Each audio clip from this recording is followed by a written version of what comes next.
어머니, 저희가 간병을 제대로 해드릴게요. 민철이 급히 말했습니다. 그래, 간병인 말고 저희가 직접 할게요. 민수도 거들었어요. 이민 준비도 잠시 미룰게요. 엄마가 더 중요하죠? 명희도 말했습니다. 저도 남편 말 안 듣고 매일 올게요. 미정이까지 나섰어요. 옥자 여사는 이 모든 상황이 우스웠어요.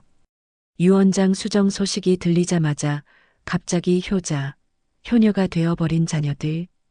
오늘 이야기는 평생 자식들을 위해 희생한 어머니가 병상에서 마주한 충격적인 현실을 다룹니다. 과연 옥자 여사는 자녀들의 진짜 마음을 알고 어떤 결정을 내리게 될까요?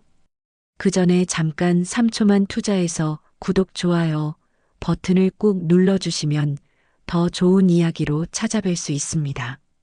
지금 바로 시작하겠습니다. 서울 외곽의 조용한 단독주택, 김옥자 여사는 오늘도 새벽 5시에 잠에서 깨어납니다. 82의 나이에도 허리는 곧게 펴고 남편의 영정 앞에 물 한 잔을 올리며 하루를 시작하죠. 여보, 오늘도 잘 지내고 있어요. 남편이 세상을 떠난 지 30년. 홀로 4자녀를 키워낸 세월이 얼마나 힘들었는지는 오직 옥자만이 압니다. 새벽 품팔이부터 밤늦은 빨래까지 손가락 끝이 갈라져도 포기할 수 없었던 그 시절들. 자식들만은 제대로 키워내겠다는 일념 하나로 버텨왔거든요. 그런데 오늘은 평소와 다른 날입니다. 추석을 한 달 앞두고 자녀들이 모두 모이기로 한 날이거든요. 오후 6시쯤부터 하나둘씩 도착하기 시작했습니다. 가장 먼저 온 건 장남 민철입니다. 59의 나이로 대기업 퇴직 후 지방에서 작은 사업을 하고 있죠. 어머니, 안녕하세요. 큰 소리로 인사하며 들어섰지만 눈빛 어딘가에는 계산적인 기색이 스쳐 지나갑니다. 곧이어 차남 민수가 과일 한 박스를 들고 왔어요. 57으로 서울에서 식당을 운영하는데 요즘 경기가 어려워 얼굴에 걱정이 가득합니다. 어머니, 건강하시죠? 장녀 명희는 해외 브랜드 건강식품을 가져왔습니다. 55의 나이로 남편과 함께 해외 이민을 준비하고 있는데 이민 자금 마련이 쉽지 않아 보여요. 엄마, 이거 몸에 좋다고 해서요. 막내딸 미정이는 2자녀와 함께 왔습니다. 51로 전업주부인데 아이들 교육비 때문에 늘 쪼들리는 살림살이를 하고 있어요. 엄마, 보고 싶었어요. 거실에 둘러앉은 가족들, 겉보기엔 화목해 보입니다. 하지만 대화가 시작되자 분위기는 미묘하게 바뀌기 시작했어요. 어머니, 혼자 사시는 게 정말 걱정돼요. 민철이가 진지한 표정으로 말을 꺼냈습니다. 그러게요. 이제 연세도 있으시고. 민수가 거들었죠. 만약에 무슨 일이라도 생기면 어쩌죠? 명희의 목소리에는 불안감이 묻어 있었습니다.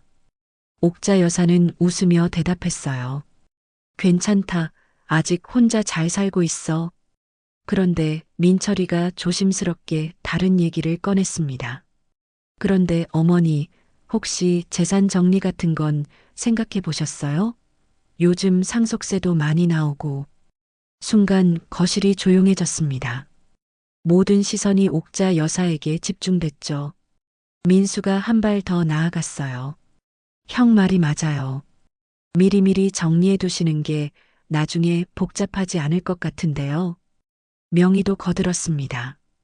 이민 준비하면서 보니까 재산 정리가 정말 복잡하더라고요. 변호사 비용도 만만치 않고요. 미정이는 직접 말하지는 않았지만 아이들 교육비 얘기를 꺼내며 경제적 어려움을 은근히 내비쳤어요. 요즘 사교육비가 장난이 아니에요. 큰아이 학원비만 월 100만 원이 넘어가거든요. 옥자 여사는 자녀들의 시선을 하나하나 바라봤습니다. 그들의 눈 속에서 무엇인가를 읽어내려 했죠. 걱정인지 아니면 다른 무엇인지를. 유언장 같은 것도 미리 써두시면 좋을 것 같아요. 민철이가 더 직접적으로 말했습니다. 그러게요. 요즘은 공증도 받아야 하고. 민수가 맞장구 쳤어요. 옥자 여사는 잠시 침묵했습니다. 그리고 조용히 웃으며 말했어요. 아직 죽지도 않았는데 무슨 소리야. 그런 걱정 말고 너희들이나 잘 살아라. 하지만 자녀들은 쉽게 물러서지 않았습니다. 엄마가 건강하실 때 미리 해두셔야죠. 명희가 다시 말했어요. 나중에 문제 생기면 형제들끼리 싸울 수도 있잖아요. 미정이도 한마디 했습니다. 옥자 여사는 그제야 깨달았어요. 자녀들이 정말로 걱정하는 건 자신의 건강이 아니라 유산 분배였다는 것을. 그들의 관심사는 어머니의 안위가 아니라 어머니가 남길 재산이었던 거죠. 그 얘기는 그만하자. 옥자 여사가 단호하게 말했습니다. 분위기가 어색해지자 자녀들은 서둘러 다른 얘기로 화제를 돌렸어요.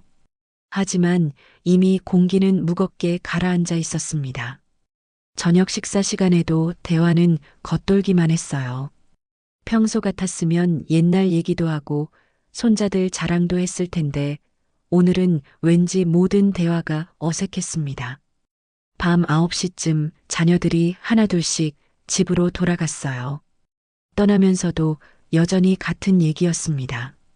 어머니, 건강 생각해서라도 미리 정리해 두세요. 우리가 도와드릴 테니까요. 모든 자녀들이 떠나고 난 후 옥자 여사는 혼자 거실에 앉아 깊은 생각에 잠겼습니다. 창밖의 달빛이 유독 차갑게 느껴졌어요. 평생 자식들을 위해 살아온 자신에게 그들이 진짜 원하는 건 무엇일까요? 그날 밤 자녀들이 모두 떠나고 난 후 옥자 여사는 쉽게 잠들 수 없었습니다. 자녀들의 시선과 말투가 계속 머릿속을 맴돌았거든요. 어머니 건강 걱정이라는 말 뒤에 숨겨진 진짜 속마음이 무엇인지 이제 알 것 같았어요. 새벽 2시가 넘어서야 겨우 잠이 들었는데 3시쯤 갑자기 화장실이 급해졌습니다.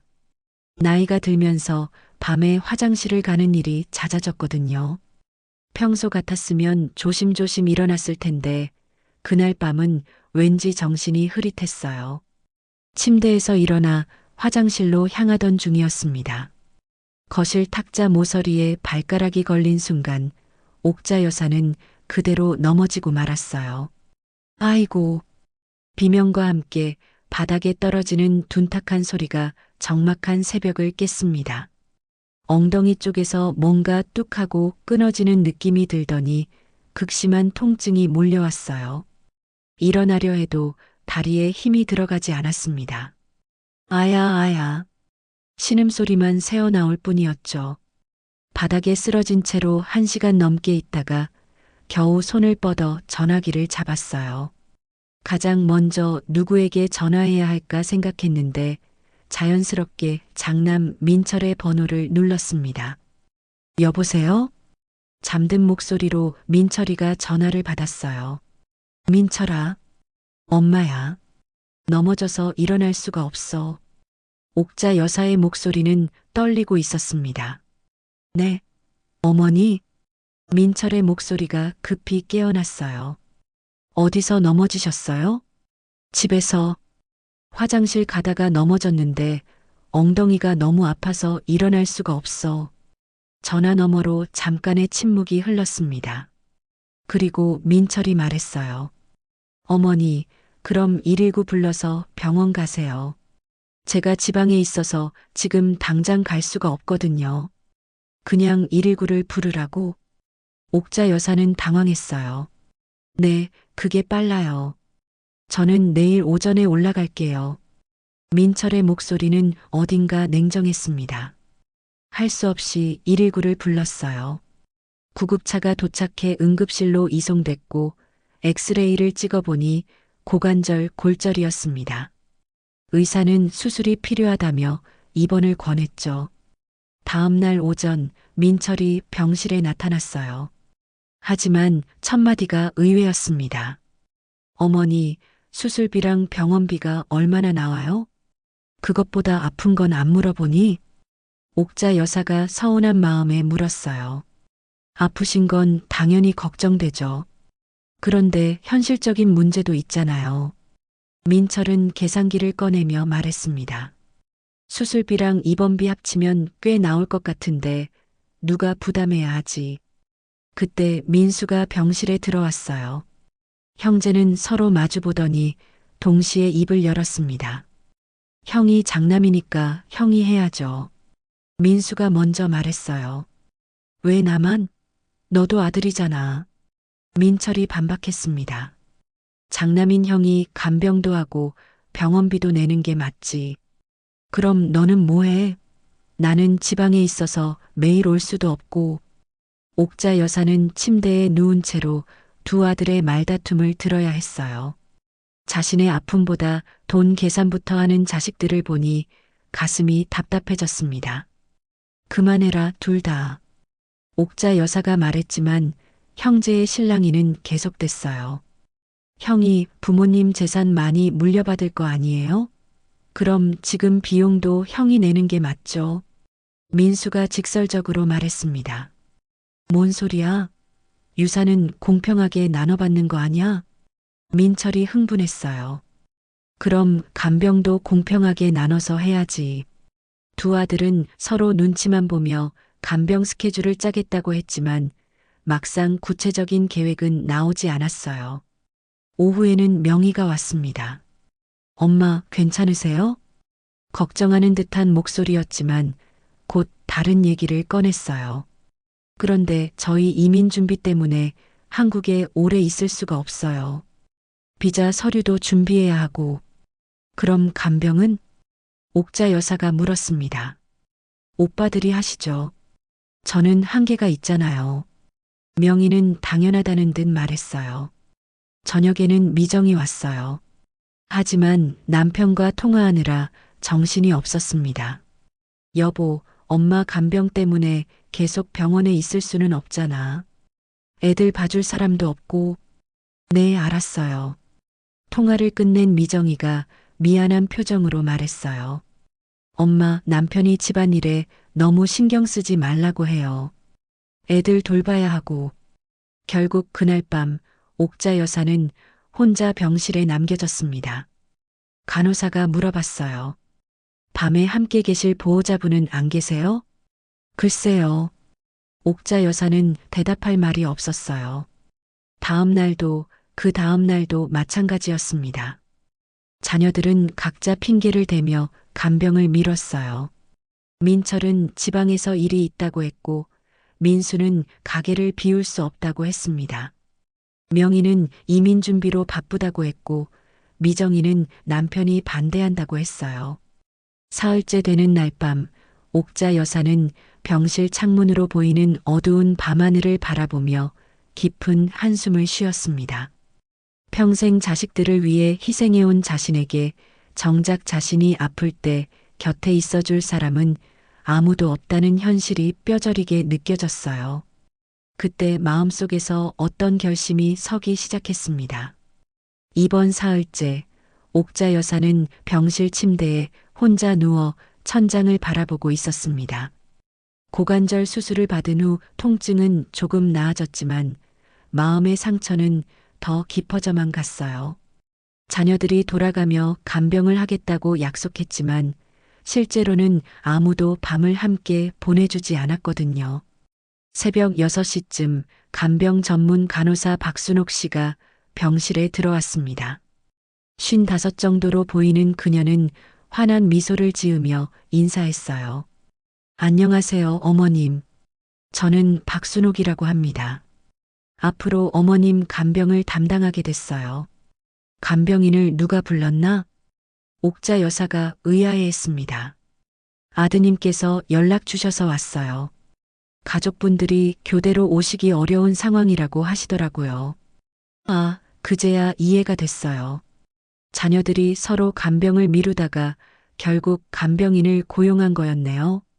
옥자 여사는 씁쓸한 미소를 지었습니다. 박 간병인은 정말 세심했어요. 식사 시간에는 죽을 떠서 먹여주고 약 먹을 시간을 꼼꼼히 챙겨주었습니다. 무엇보다 옥자 여사의 말을 진심으로 들어주었어요. 어머님, 자녀분들이 참 효녀들이시네요. 간병인까지 써드리고 박 간병인이 물수건으로 옥자의 손을 닦아주며 말했습니다. 옥자 여사는 대답 대신 창밖을 바라봤어요. 효녀라. 정말 그럴까요? 오후에 민철이 병원에 왔어요.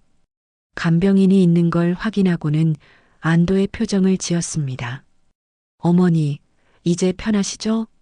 간병인 있으니까 저희가 매일 올 필요 없고. 그래, 편하다.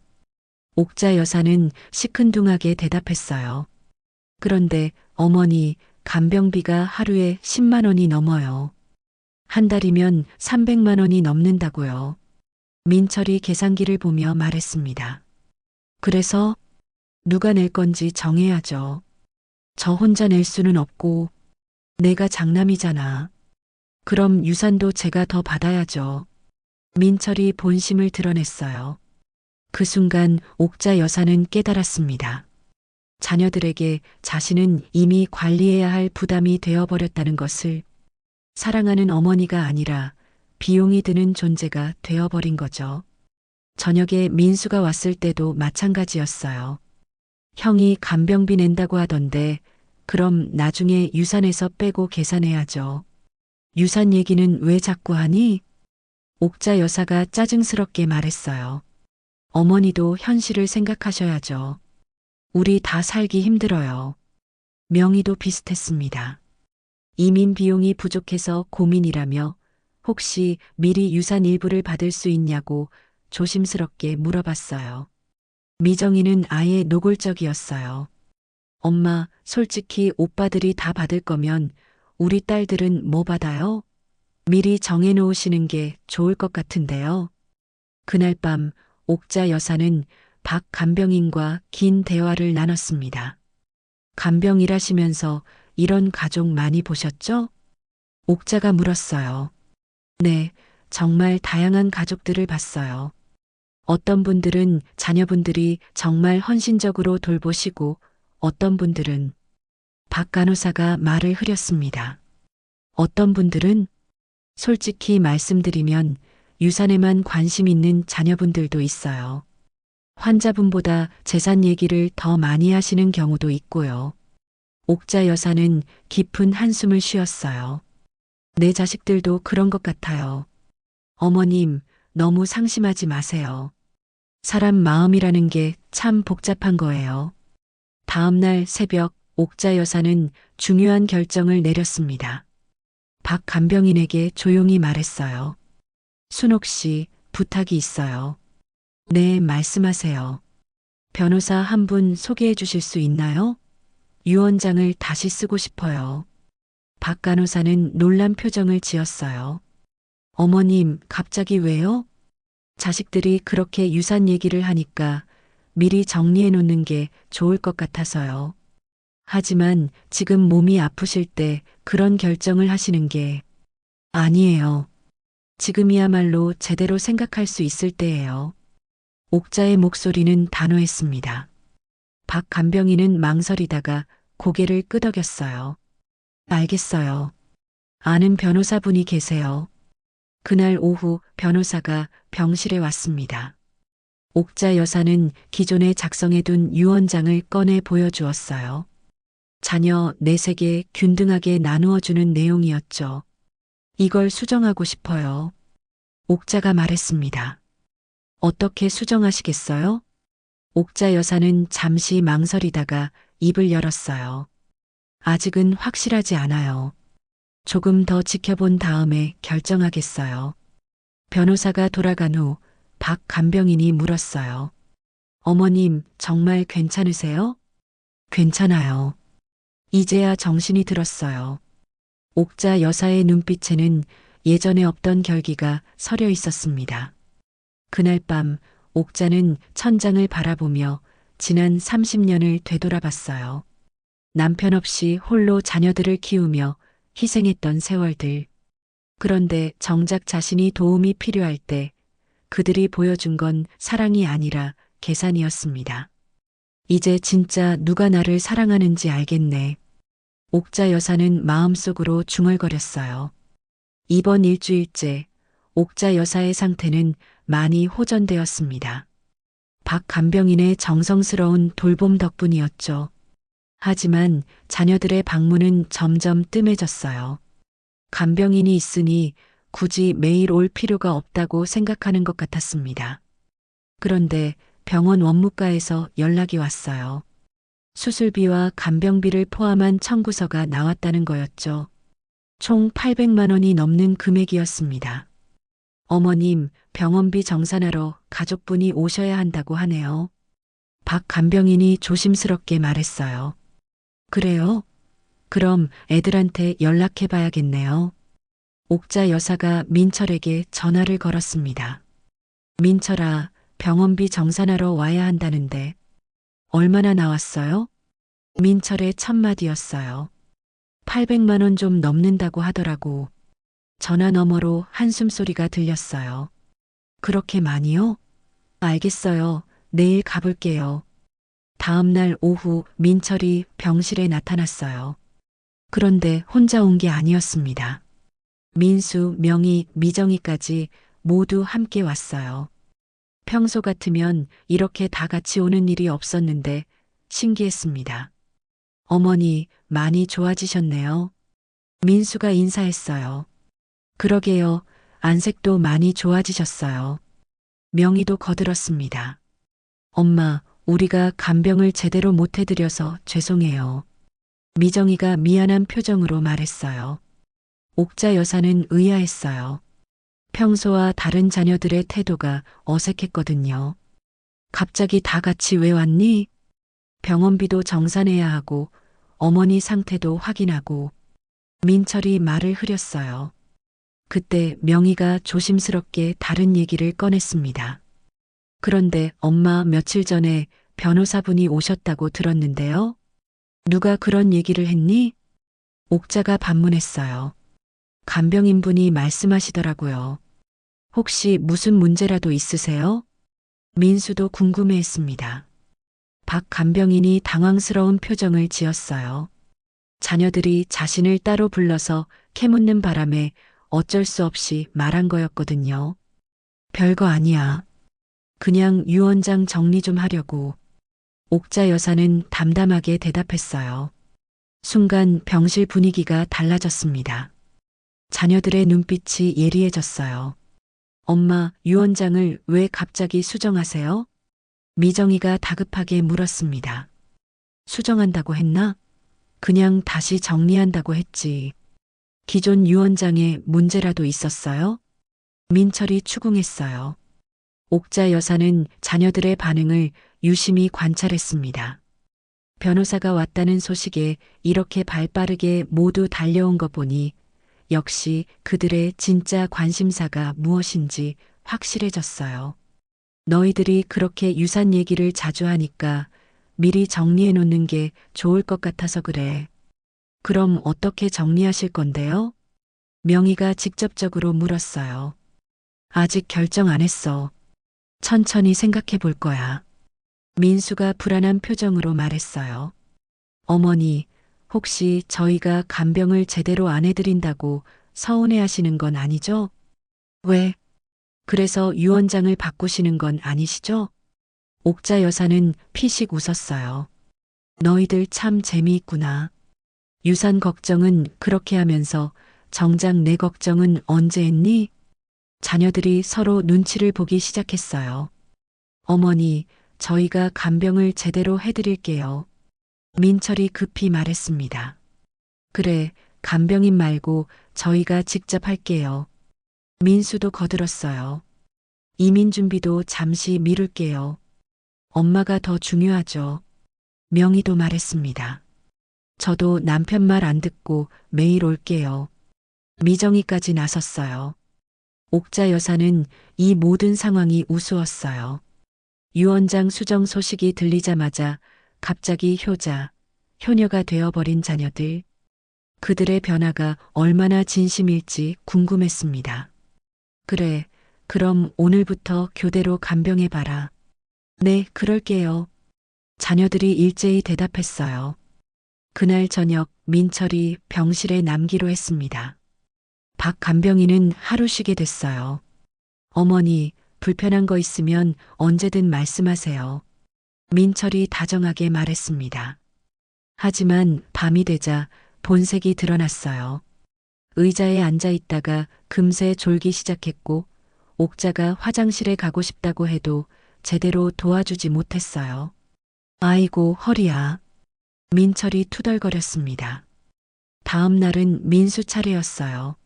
하지만 가게 일이 걱정된다며 계속 전화만 받았고, 옥자의 식사 시간도 제대로 챙기지 못했어요. 형, 이거 생각보다 힘드네. 민수가 민철에게 전화했습니다. 사흘째는 명의였는데 이민 서류 준비한다며 노트북만 들여다봤어요. 나흘째 미정이는 아예 남편과 싸웠다며 중간에 집으로 가버렸습니다. 일주일이 지나자 자녀들은 모두 지쳐버렸어요. 결국 다시 박 간병인을 부르게 됐죠. 어머님, 다시 뵙네요. 박 간병인이 환하게 웃으며 인사했어요. 미안해요. 애들이 하겠다고 해서. 괜찮아요. 이런 경우 많이 봤어요. 그날 밤 옥자 여사는 박 간병인에게 말했어요. 순옥 씨, 내가 확실하게 깨달은 게 있어요. 뭔가요?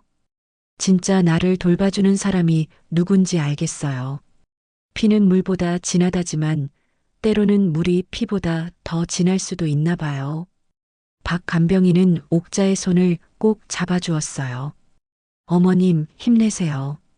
옥자 여사는 그때 마음속으로 중요한 결정을 내렸습니다. 이제 진짜 유언장을 수정할 때가 됐다고 생각했어요. 이번 보름째 되는 날 밤, 옥자 여사는 깊은 결심을 품고 박 간병인을 불렀습니다. 자녀들이 모두 집으로 돌아간 적막한 병실에서 그녀는 조용히 입을 열었어요. 순옥 씨, 변호사 선생님께 다시 연락해 주세요.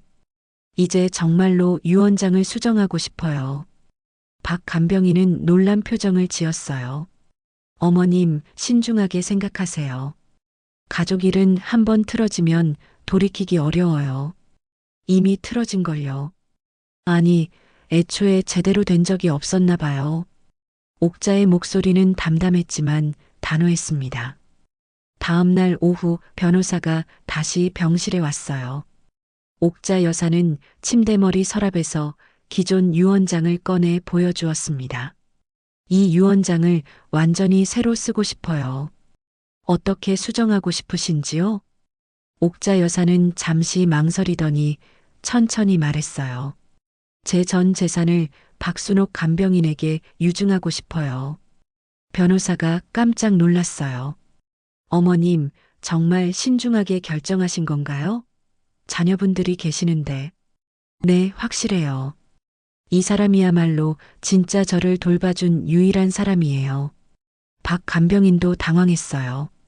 어머님, 안 돼요. 이런 건 받을 수 없어요. 왜요? 당신이 제일 자격 있는 사람인걸요. 옥자가 박 간병인의 손을 잡았습니다. 보름 동안 밤낮으로 저를 돌봐주고 제 말을 들어주고 진심으로 걱정해준 사람은 당신뿐이었어요. 하지만 자녀들이 뭘 했나요? 돈 계산만 했죠. 누가 간병할지, 비용은 누가 낼지, 유산은 어떻게 나눌지만 생각했어요. 변호사가 조심스럽게 말했어요. 하지만 법정 상속인들이 있으니 유류분 문제가 생길 수 있습니다. 상관없어요. 법적으로 문제없게 해주세요. 그날 밤 새로운 유언장 작성이 완료됐습니다. 서울 외곽 단독주택과 예금, 적금 등 모든 재산을 박순옥 간병인에게 유증한다는 내용이었어요. 장례 비용까지 포함해서 말이죠. 유언장에는 특별한 메모도 첨부됐습니다. 나는 평생 자녀들을 위해 살았다. 남편 없이 홀로 내 아이를 키우며 온갖 고생을 다했다. 하지만 내가 정말 도움이 필요할 때 내 곁에 있어준 건 자녀들이 아니었다. 혈연보다 진심이 더 소중하다는 걸 이제야 깨달았다. 박순옥 간병인은 가족보다 더 가족다웠다. 그러므로 내 모든 재산을 그에게 남긴다. 며칠 후 옥자 여사의 상태가 갑자기 악화됐습니다. 수술 후유증과 고령으로 인한 합병증이 찾아온 거였어요. 의사는 가족들에게 연락하라고 했습니다. 박 간병인이 급히 자녀들에게 전화를 걸었어요. 어머님 상태가 안 좋아지셨어요. 빨리 오세요. 하지만 자녀들의 반응은 시큰둥했어요. 민철은 지방에 있어서 내일 가겠다고 했고, 민수는 가게 문 닫고 갈 수는 없다며 저녁에 가겠다고 했어요. 명희는 이민 서류 때문에 바쁘다고 했고, 미정이는 애들 학원 보내고 갈게요라고 대답했습니다. 결국 그날도 박 간병인 혼자 옥자 여사를 돌봤어요. 순옥 씨, 옥자가 힘없는 목소리로 불렀습니다. 네, 어머님. 내가 틀리지 않았죠? 유원장 수정한 거 말이에요. 어머님, 그런 생각 마세요. 아니에요. 확신해요. 당신이야말로 진짜 내 가족이에요. 그날 밤 늦게서야 자녀들이 하나둘씩 병원에 나타났어요. 하지만 어머니의 상태보다는 서로 누구 잘못인지 따지는데 더 신경 쓰는 것 같았습니다. 형이 장남인데 왜 늦게 와? 민수가 따졌어요. 너도 서울에 있으면서 왜 이제 와? 민철이 반박했습니다. 언니는 이민 준비가 뭐 그렇게 바빠? 미정이가 명의를 힐난했어요. 옥자 여사는 자녀들의 말다툼을 들으며 마음이 더욱 굳어졌어요. 이런 때조차 서로를 탓하기 바쁜 그들을 보니 자신의 결정이 옳았다는 확신이 들었거든요. 다음 날 아침 옥자의 상태는 더욱 나빠졌습니다. 의사가 위험하다고 했지만 자녀들은 또다시 각자의 일로 바빠서 병실을 비웠어요. 오직 박 간병인만이 옥자의 곁을 지켰습니다. 물수건으로 이마를 닦아주고 손을 잡아주며 위로해 주었어요. 어머님, 힘내세요. 곧 좋아지실 거예요. 순옥 씨, 고마워요. 정말 고마워요. 옥자가 간신히 말했어요. 그날 저녁 옥자 여사는 박 간병인에게 마지막 부탁을 했습니다. 내가 죽으면 변호사 선생님께 연락해서 유언장 공개해 주세요. 그리고 아이들한테는 미안하다고 전해주세요. 하지만 후회하지 않는다고도 전해주세요. 어머님, 그런 말씀 마세요. 아니에요. 이제 마음이 편해요.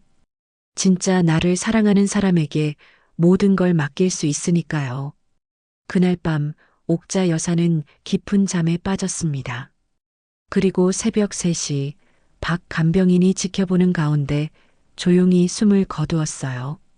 평생 자녀들을 위해 살았던 어머니의 마지막은 아이러니하게도 타인의 따뜻한 손길 속에서 맞이하게 됐습니다. 새벽 3시 박 간병인은 옥자 여사의 손목에서 맥박이 멈춘 것을 확인했습니다. 평온한 얼굴로 잠든 것처럼 보이는 옥자 여사를 바라보며 박 간병인은 조용히 눈물을 흘렸어요. 지난 보름 동안 정이 많이 들었거든요. 간호사를 부르고 의사에게 연락한 후 박 간병인은 떨리는 손으로 자녀들에게 전화를 걸기 시작했습니다. 가장 먼저 장남 민철에게 연락했어요. 여보세요? 민철님, 저 박순옥입니다. 네, 무슨 일이세요? 이른 시간에. 어머님께서 방금 돌아가셨습니다. 전화 너머로 잠시 침묵이 흘렀어요. 네, 갑자기요? 네, 새벽에 조용히 숨을 거두셨어요. 알겠습니다. 지금 올라가겠어요. 민철의 목소리는 놀랍게도 그리 슬프지 않았어요.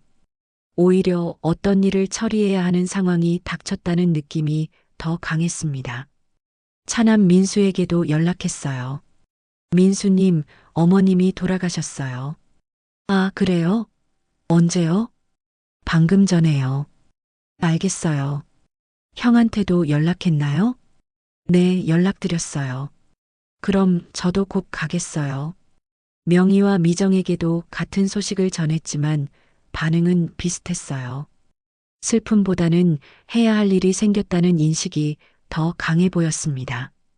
1시간 후 민철이 가장 먼저 도착했어요. 어머니의 시신을 확인한 후 첫 마디가 이거였습니다. 장례식장은 어디로 정해야 하나요? 그건 가족분들이 정하셔야죠. 박 간병인이 대답했어요. 곧이어 민수가 왔고 두 형제는 장례 절차에 대해 이야기하기 시작했어요. 3일장으로 하자. 요즘 길게 하는 집도 없고, 그래, 비용도 많이 나오니까. 장례식장은 집 근처로 하고, 어머니의 죽음 앞에서도 그들이 먼저 계산하는 건 비용이었어요. 오후에 명희와 미정도 도착했습니다. 네 자녀가 모두 모이자 본격적인 장례 준비가 시작됐어요. 장례 비용은 어떻게 할 거야? 민수가 물었어요. 어머니 통장에서 쓰면 되지. 민철이 대답했습니다. 그런데 통장 비밀번호 아는 사람 있어? 명희가 물었어요. 아무도 대답하지 못했어요. 그제야 자신들이 어머니에 대해 얼마나 무관심했는지 깨달았거든요. 은행에 가서 상속 절차 밟으면 되겠지. 미정이가 말했습니다. 그보다 유언장부터 확인해 보자. 민철이 제안했어요. 박 간병인이 조심스럽게 말했습니다. 변호사 선생님이 가지고 계세요. 변호사요? 어떤 변호사? 어머님이 며칠 전에 부르신 변호사 선생님이요. 자녀들이 서로 눈을 마주봤어요. 불안한 기색이 스쳐 지나갔습니다. 그날 오후 변호사가 장례식장에 왔어요. 손에는 봉인된 유언장을 들고 있었습니다. 고인의 유언에 따라 장례 후에 유언장을 공개하기로 했습니다. 지금 공개하면 안 되나요? 민철이 다급하게 물었어요. 유언자의 뜻을 존중해야 합니다. 장례식이 진행되는 동안 자녀들은 마음이 편하지 않았어요. 어머니가 유언장을 수정했다는 사실이 계속 신경 쓰였거든요. 조문객들이 찾아와 인사할 때도 자녀들은 제대로 집중하지 못했어요. 어머님이 참 고생 많이 하셨죠. 이웃 할머니가 말했습니다. 네. 민철이 대충 대답했어요. 혼자서 자식 넷을 키우시느라 얼마나 힘드셨을까. 그런데 자식들이 이렇게 잘 커서 효도하니까 어머님도 좋아하셨을 거예요. 자녀들은 고개를 숙였어요. 양심에 찔리는 말이었거든요. 박 간병인도 조문을 왔어요. 어머니를 마지막까지 돌봐준 분이니까 당연히 와야 한다고 생각했죠. 그런데 자녀들의 시선이 차가웠어요. 특히 박 간병인이 상주석 근처에 앉자 불편한 기색을 감추지 못했습니다. 저기 앉을 자리가 아닌 것 같은데. 명희가 속삭였어요. 간병인이 뭐라고 가족 자리에 앉아? 미정이도 불쾌해했습니다. 하지만 박 간병인은 어머니와의 마지막 인사를 위해 그 자리를 지켰어요. 장례 둘째 날 친척들이 찾아왔어요. 옥자 여사의 동생인 막내 삼촌이 자녀들을 불러 따로 이야기했습니다. 너희들 어머니 살아계실 때 얼마나 잘해드렸니? 자녀들은 대답하기 어려워했어요. 내가 보기엔 어머니가 많이 외로워하셨던 것 같던데. 삼촌, 저희도 각자 사정이 있잖아요. 민철이 변명했어요. 사정이 있어도 부모님은 챙겨야지. 이제라도 유산은 제대로 나눠받겠지? 그 말에 자녀들의 얼굴이 어두워졌어요. 유언장 내용이 궁금하고 불안했거든요. 마지막 날 밤 빈소에서 자녀들은 모여 앉아 걱정스럽게 이야기했어요. 엄마가 유언장을 왜 바꾸셨을까? 미정이가 불안해했어요. 우리가 간병을 제대로 안 해서 서운해하신 건 아닐까? 명희도 걱정했습니다. 설마 재산을 다 간병인한테 주시겠어? 민수가 불길한 예상을 했어요. 그럴 리 없어. 아무리 그래도 친자식인데.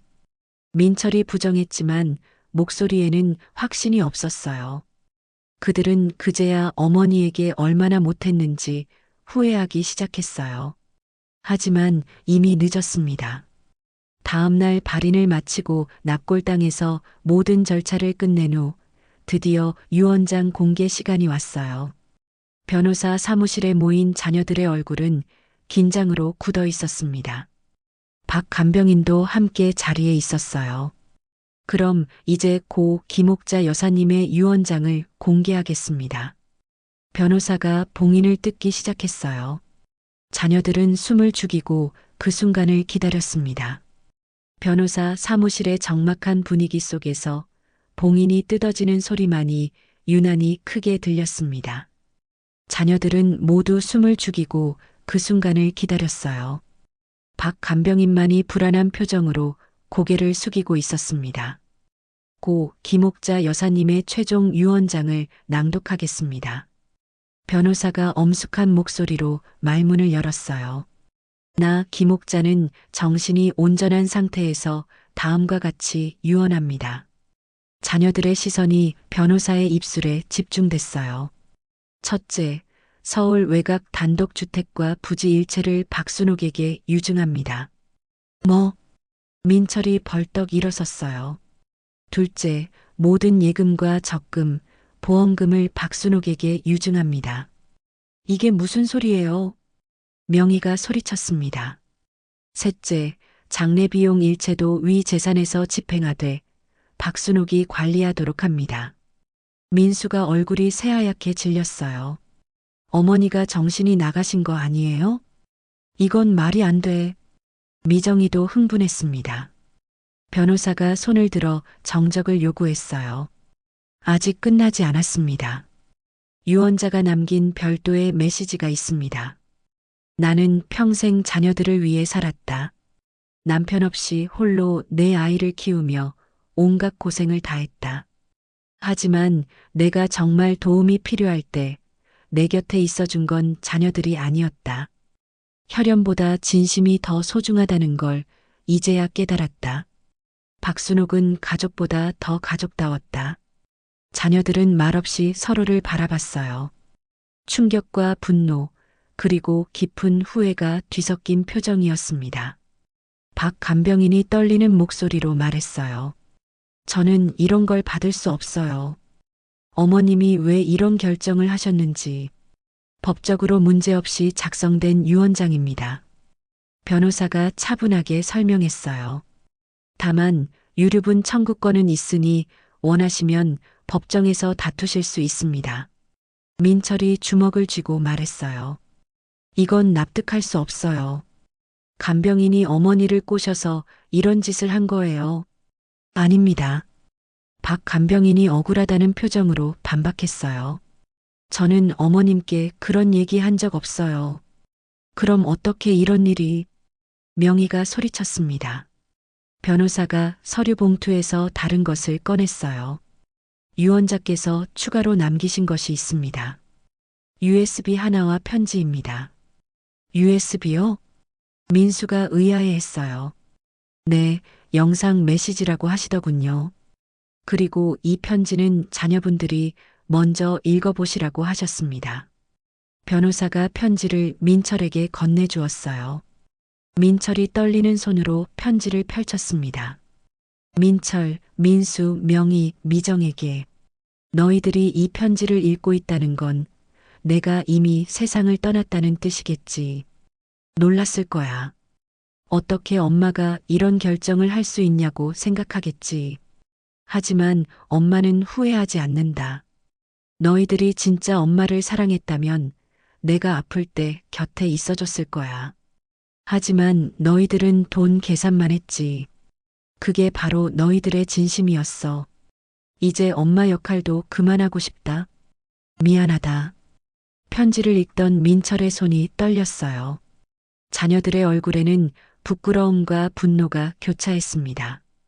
USB도 재생해주세요. 미정이가 요청했어요. 변호사가 노트북을 켜고 USB를 연결했습니다. 화면에 옥자 여사의 모습이 나타났어요. 병원 침대에 누워있는 모습이었지만 눈빛만은 또렷했습니다. 내 자식들아, 이 영상을 보고 있다면 엄마는 이미 너희들 곁을 떠났겠구나. 자녀들이 화면을 뚫어져라 바라봤어요. 너희들이 왜 내가 이런 결정을 했는지 궁금할 거야. 사실 엄마도 끝까지 너희들을 믿고 싶었어. 하지만 병원에서 보낸 시간들이 모든 걸 알려줬지. 옥자 여사가 잠시 숨을 고르더니 계속 말했어요. 민철아, 너는 장남이라며 책임을 다른 형제들에게 밀었지. 민수야, 너는 가게 핑계로 엄마보다 돈을 택했어. 명희야, 이민이 그렇게 중요하니? 미정아, 남편 눈치가 엄마보다 중요했구나. 자녀들의 얼굴이 점점 일그러졌어요. 하지만 박순옥 간병인은 달랐어. 밤새 내 손을 잡아주고 내 말을 들어주고 진심으로 걱정해줬지. 가족이 해야 할 일을 그 사람이 대신 해준 거야. 영상 속 옥자 여사의 목소리가 떨렸어요. 사람 마음은 힘들 때 드러나는 거란다. 내가 아플 때 나보다 돈 걱정한 자식들. 미안하지만 이제 엄마 역할도 그만하려 해. 살아있는 동안만이라도 사람답게 살고 싶었거든. 화면이 꺼지자 사무실은 죽음 같은 정적에 휩싸였어요. 민철이 주저앉으며 중얼거렸어요. 어머니. 명희는 손으로 얼굴을 가리고 흐느끼기 시작했어요. 우리가 정말 그렇게 못했나? 민수는 벽을 주먹으로 쳤어요. 젠장, 왜 이제야 후회가 되는 거야?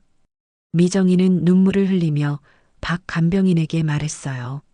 순옥님, 정말 엄마를 잘 돌봐주셨나 봐요. 박 간병인도 눈물을 닦으며 대답했어요. 어머님이 너무 좋은 분이셨어요. 정말 외로워하셨거든요. 변호사가 조심스럽게 말했어요. 상속 절차는 일주일 후에 진행됩니다. 유류분 청구를 원하시면 연락주세요. 자녀들은 서로 얼굴도 마주보지 못한 채 사무실을 나섰어요. 그날 이후 형제자매들은 서로 연락을 끊었습니다. 각자의 부끄러움과 후회를 혼자 감당해야 했거든요. 어머니의 마지막 메시지는 그들에게 돌이킬 수 없는 상처를 남겼어요. 유언장 공개로부터 석 달이 흘렀습니다. 가을이 깊어가는 어느 일요일 오후 조용한 납골당의 한 사람이 국화꽃 한 다발을 들고 나타났어요. 박순옥, 이제는 옥자 여사의 모든 재산을 물려받은 상속인이 된 그녀였습니다. 어머님, 안녕하세요. 박순옥이 묘비 앞에 꽃을 놓으며 조용히 인사했어요. 묘비에는 간단한 글귀가 새겨져 있었습니다. 사랑은 말보다 행동입니다. 옥자 여사가 생전에 자주 하던 말이었어요. 어머님, 제가 잘하고 있는지 모르겠어요. 어머님이 남겨주신 것들을 어떻게 써야 할지. 박순옥은 묘비에 대고 속삭이듯 말했습니다. 상속 절차가 마무리된 후 박순옥은 큰 고민에 빠졌었어요. 갑자기 거대한 재산을 물려받았지만 그것이 온전히 자신의 것이라는 생각이 들지 않았거든요. 옥자 여사의 자녀들이 보인 상처와 후회를 목격했기 때문이었습니다. 그래서 박순옥은 특별한 결정을 내렸어요. 상속받은 재산으로 작은 요양원을 설립하기로 한 거였습니다. 이름은 옥자 센터라고 지었어요. 어머님 이름으로 요양원을 만들었어요. 저처럼 가족의 돌봄을 받기 어려운 어르신들을 위한 곳이에요. 납골당 한쪽에는 또 다른 방문객이 있었어요. 멀찍이 떨어진 곳에서 이 모습을 지켜보고 있는 사람이 있었습니다. 바로 막내딸 미정이었어요. 미정은 석 달 동안 거의 매주 이곳을 찾아왔었습니다. 하지만 한 번도 묘비 앞에 가까이 가지는 못했어요. 어머니를 마주할 용기가 없었거든요. 오늘도 미정은 멀리서 박순옥이 어머니께 인사하는 모습만 바라봤습니다. 그 모습이 너무나 자연스럽고 따뜻해 보였어요. 마치 진짜 딸이 어머니를 찾아온 것처럼 말이죠. 박순옥이 떠나고 난 후 미정이 조심스럽게 묘비 앞으로 다가갔습니다. 엄마, 미정이에요. 목소리가 떨렸어요. 엄마, 미안해요. 정말 미안해요. 미정은 무릎을 꿇고 울기 시작했습니다. 지난 석 달 동안 미정의 삶은 완전히 바뀌었어요. 남편과는 이혼 절차를 밟고 있었고 아이들과 함께 작은 전셋집으로 이사했습니다. 어머니의 마지막 영상을 본 후 자신의 삶을 돌아보게 됐거든요. 엄마가 그렇게 외로워하셨는데 나는 남편 눈치만 봤어요. 엄마보다 돈이 더 중요했어요. 정말 못된 딸이었어요. 같은 시간 서울 시내 어느 카페에서는 장남 민철이 혼자 앉아 있었습니다. 커피는 식은 지 오래였지만 그는 멍하니 창밖만 바라보고 있었어요. 민철도 지난 석 달 동안 많은 것이 바뀌었습니다. 지방에서 하던 사업을 정리하고 서울로 올라왔어요. 어머니가 살던 동네 근처에 작은 원룸을 얻어 살고 있었습니다. 매일 어머니가 살던 집 앞을 지나면서 후회했어요. 이제는 다른 사람이 살고 있는 그 집을 바라보며 어머니와의 추억을 떠올렸습니다. 왜 그때는 몰랐을까? 민철이 중얼거렸어요.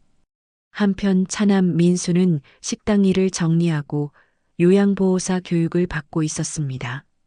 어머니의 마지막 모습을 보면서 자신도 누군가를 진심으로 돌보는 일을 하고 싶다는 생각이 들었거든요. 형, 나 요양보호사 자격증 땄어. 민수가 민철에게 전화를 걸었어요. 그래, 좋은 일이네. 형도 뭔가 새로운 일 해봐. 우리 이렇게 살면 안 될 것 같아. 그래, 나도 생각해보고 있어. 형제의 대화는 예전과 달리 조심스럽고 따뜻했어요. 어머니를 잃고 나서야 서로를 이해하기 시작한 거였습니다. 장녀 명희는 이민을 포기하고 한국에 남았어요. 대신 사회복지사가 되기 위해 공부를 시작했습니다. 엄마가 평생 남을 위해 사셨는데 나는 내 이익만 생각했어. 명희는 남편에게 말했어요. 그래도 이제라도 깨달은 게 다행이야. 옥자센터에서 봉사활동이라도 해볼까 해. 엄마한테 조금이라도 용서받고 싶어. 이렇게 자녀들은 각자의 방식으로 어머니에 대한 죄책감과 후회를 안고 살아가고 있었어요. 그로부터 1년 후 옥자센터는 지역에서 소문난 요양원이 되었습니다. 박순옥은 원장이 되어 정성껏 어르신들을 돌보고 있었어요. 어느 날 센터에 예상치 못한 방문객들이 찾아왔습니다. 옥자 여사의 4자녀들이었어요. 원장님, 미정이 조심스럽게 말을 꺼냈어요. 어머님 자녀분들이시죠? 박순옥이 반갑게 인사했습니다. 저희가 여기서 봉사활동을 할 수 있을까요? 민철이 부끄러운 표정으로 물었어요. 엄마를 제대로 돌보지 못한 저희가 다른 어르신들이라도 돌보고 싶어요. 명희가 덧붙였습니다. 박순옥은 따뜻한 미소를 지었어요. 어머님이 기뻐하실 거예요. 그날부터 자녀들은 정기적으로 옥자센터를 찾아와 봉사활동을 했습니다. 청소를 하고 어르신들의 말벗이 되어주고 때로는 함께 노래도 불렀어요. 어느 날 저녁 봉사활동을 마친 4형제자매가 센터 로비에 앉아 이야기를 나눴습니다. 엄마가 우리를 용서해 주셨을까? 미정이 물었어요. 모르겠어. 하지만 우리가 달라지고 있는 건 확실해. 민수가 대답했습니다. 엄마는 항상 말씀하셨잖아. 사랑은 말보다 행동이라고. 명희가 말했어요. 그래, 이제라도 행동으로 보여드리자. 민철이 고개를 끄덕였습니다. 그들은 이제 진짜 가족이 무엇인지 깨닫기 시작했어요. 혈연이 아니라 진심 어린 돌봄과 사랑이 진짜 가족을 만든다는 것을 말이죠. 옥자 여사의 묘비 앞에는 오늘도 누군가의 발걸음이 이어집니다. 박순옥과 4자녀들, 그리고 센터의 어르신들까지 죽음으로써 진짜 사랑이 무엇인지 가르쳐준 한 어머니의 마지막 선물이었습니다.